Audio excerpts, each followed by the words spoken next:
Hello friends, welcome back to my YouTube channel Physical Education Adda LNIP BPEd Entrance Full Detailed Information Part 3 about Skill Proficiency Test and Merit List. So do like and subscribe my channel if you are liking my videos.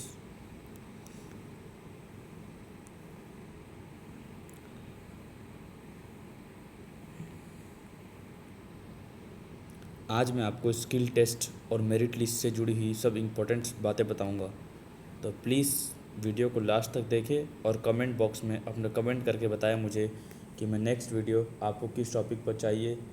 और ये video पसंद आने पर like and subscribe करना ना भूलें। चलिए अब चलते हैं आज की टॉपिक्स की तरफ। सबसे पहले हम बात करते हैं स्किल प्रोफिशिएंसी टेस्ट के लिए। Skill proficiency test within 3 days prior to the written exam you will have your skill test. मतलब आप 3 दिन रिटर्न एग्ज़ाम के 3 दिन के अंदर ही आपका स्किल टेस्ट होगा। आपको उसकी लिस्ट निकाल दी जाएगी। वहाँ पे कॉलेज में आप रहेंगे तो आपको बता दिया जाएगा कि आपका स्किल टेस्ट कितने तारीख को है और कितने बजे है। सेकेंड पॉइंट है skill test will be of minimum 3 to 4 hours। जो आपका स्किल टेस्ट है वो मिनिमम 3 घंटे से 4 घंटे तक चलता है। उसमें क्या क्या कराएंगे चलिए बात करते हैं। Followed by some drills and skill test and at last match will be played in which every player will get a chance to show skills.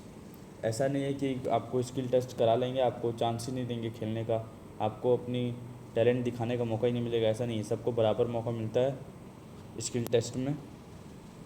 सबसे पहले उसमें आपको ड्रिल्स कराएंगे, फिर स्किल टेस्ट होगा और फिर आखिरी में followed by a match. Match क्यों कराते हैं? क्योंकि कई बच्चे होते हैं जिनका स्किल में खेल नहीं पाते, उस दिन कुछ कुछ कारणों के कारण वो अपना स्किल नहीं दिखा पाते, तो मैच में वो बच्चे अच्छा खेल लेते हैं। इसलिए आखिरी में मैच कराया जाता है सभी गेमों में, भले वो इंडिविजुअल स्पोर्ट्स हो या टीम स्पोर्ट्स हो। चलिए थर्ड पॉइंट की चल लेते हैं। In the skill test you will be allotted a new chest number in your respective field, ground, arena etcetera. आप अपने स्किल टेस्ट देने जाएंगे, वहाँ आपको एक अलग से चेस नंबर फिर से दिया जाएगा। कितना स्ट्रेंथ होगी आपकी गेम की, जो बच्चे ट्रायल देने आएंगे उस हिसाब से।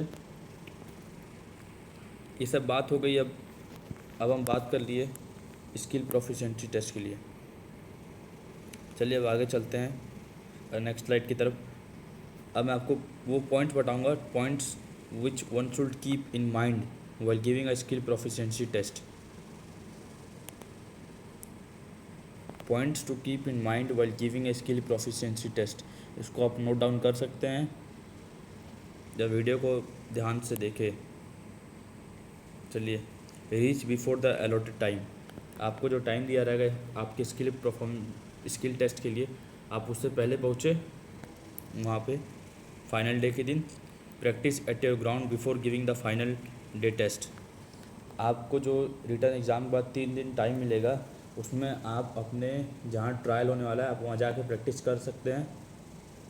वहाँ कई बच्चे आते हैं प्रैक्टिस करने वहाँ, बल्कि आपको प्रैक्टिस करने से कोई रोकेगा नहीं। तो आप उस टाइम अपने अपने ग्राउंड में जाके ग्राउंड का सेट हो सकते हैं, ग्राउंड में जाके। Next point is take proper diet before the trials. ये बहुत इंपॉर्टेंट बात है जो कुछ बच्चे ध्यान नहीं देते। अगर आप प्रॉपर डाइट नहीं लेंगे तो आपकी परफॉर्मेंस डिक्रीज हो सकती है फाइनल डे ट्रायल्स के दिन। चलिए अब चौथे पॉइंट की तरफ चलते हैं। Don't panic, have confidence on yourself while performing the skill test. Skill test देते समय आप पैनिक मत होइए, कॉन्फिडेंस रखिए अपने आप पे कि मैं कर सकता हूँ और मैं करूँगा। चलिए अब आगे बढ़ते हैं।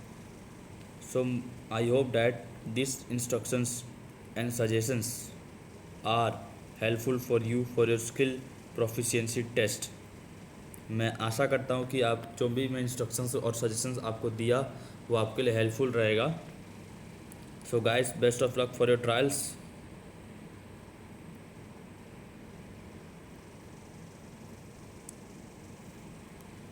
चलिए अब आगे बढ़ते हैं। वेटेज, कितना परसेंटेज वेटेज लिया जाता है स्किल टेस्ट का और मेरिट लिस्ट का, फाइनल मेरिट लिस्ट बनाने के लिए। ये आपको शायद नहीं पता होगा कि स्किल टेस्ट बहुत मायने रखता है। क्योंकि स्किल टेस्ट का 60% वेटेज लिया जाता है 100% में से फाइनल मेरिट लिस्ट बनाने के लिए, और 40% वेटेज होता है रिटन एग्ज़ाम का।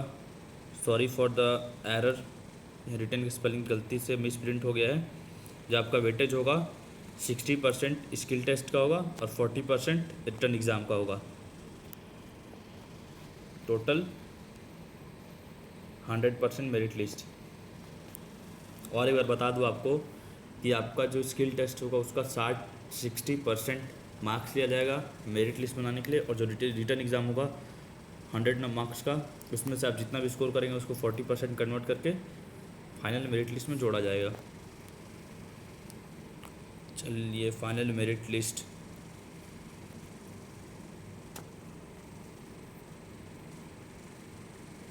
अब मैं बात कर लूँ फाइनल मेरिट लिस्ट कैसे बनता है। बहुत आप सभी के मन में, बहुत जन के मन में डाउट होगा कि फाइनल मेरे को कितना रैंक लाना पड़ेगा तो मेरे को ग्वालियर मिल जाएगा कि गुवाहाटी मिलेगा। तो वो सब आज डाउट आपके क्लियर कर दूंगा मैं इस वीडियो में। रिजर्वेशन ऑफ सीट्स आप देख सकते हैं, पहले ये इसका देख लीजिए आप आराम से।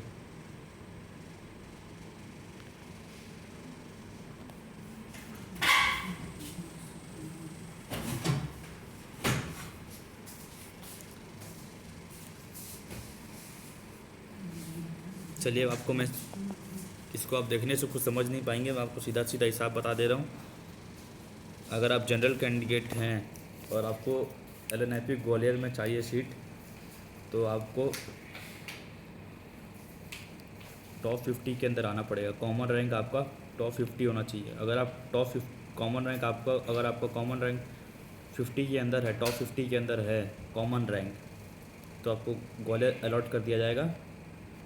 अगर आपका जनरल रैंक, खाली मैं जनरल के लिए बता रहा हूँ, अगर आपका 100 रैंक होगा, टॉप 100 हो रैंक, तो आपको टॉप 100 के अंदर आपको गुवाहाटी मिल जाएगा। अगर आपका 100 के बाद हो कोई रैंक या 101 हो, तो आपको सेकेंड काउंसलिंग तक जाना पड़ सकता है, depending upon the case. OBC candidates के लिए बात करूं तो उनका कॉमन रैंक अगर 75 तक आता है तो उनको ग्वालियर अलॉट कर दिया जाएगा, और 190 रैंक तक आता है, 190 रैंक, तो उनको गुवाहाटी अलॉट कर दिया जाएगा। मतलब 190 रैंक के अंदर अगर आप स्कोर आता है आपका कॉमन रैंक, तो आपको गुवाहाटी मिल ही जाएगा, कहीं ना कहीं आपको सीट मिल जाएगा। अगर आपको ग्वालियर चाहिए कंफर्म, तो आप 75 कॉमन रैंक के अंदर आ सकते हैं, डिपेंड्स अपॉन योर प्रिपरेशन। अगर आप SC कैंडिडेट्स हैं तो आप अगर 300 रैंक भी लाएंगे तो आपको ग्वालियर मिल जाएगा आराम से। SC या ST आप अगर 300 रैंक भी लाएंगे तो आपको ग्वालियर मिल जाएगा। या और 350 तक लाएंगे, अगर 350 तक रैंक आता है तो आपको गुवाहाटी अलॉट किया जाएगा।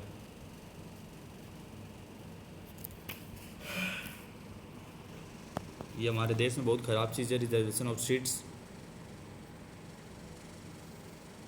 मैं ये उम्मीद करता हूँ कि आपको ये रिजर्वेशन ऑफ सीट्स समझ आए अपने कॉलेज का। इस फ़ोटो को देख के तो आप शायद कुछ ना समझ पाए, पर मेरी बातों से ज़रूर समझ जाएंगे।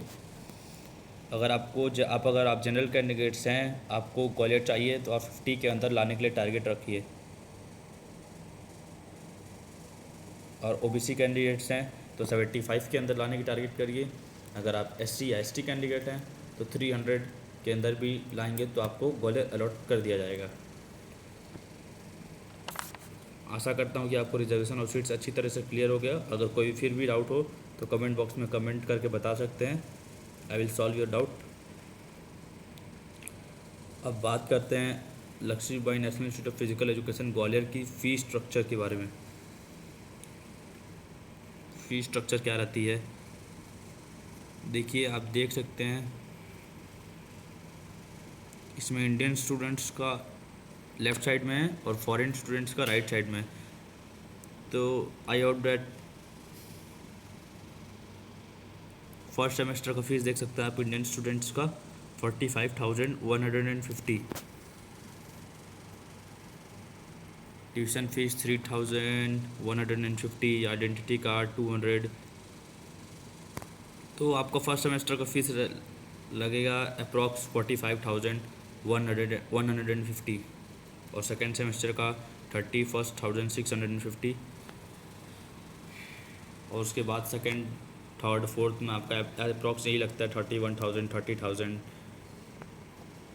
फॉरेन स्टूडेंट्स के लिए कुछ एक्स्ट्रा चार्जेस लगती है। फर्स्ट सेमेस्टर का 63,450 एंड सेकेंड सेमेस्टर 40,550। तो अब हम इंडियन स्टूडेंट्स की बात करते हैं तो इंडियन स्टूडेंट्स का पूरे साल का पैसा बन जाता है 76,800। आप इसका स्क्रीनशॉट ले सकते हैं।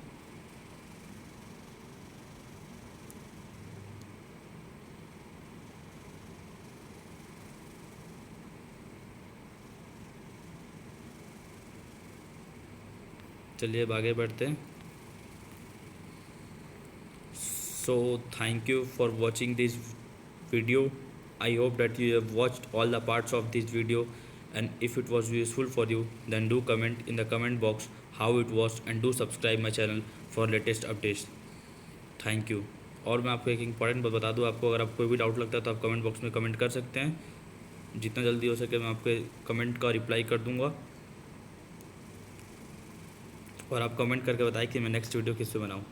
So thank you guys, best of luck for your exams.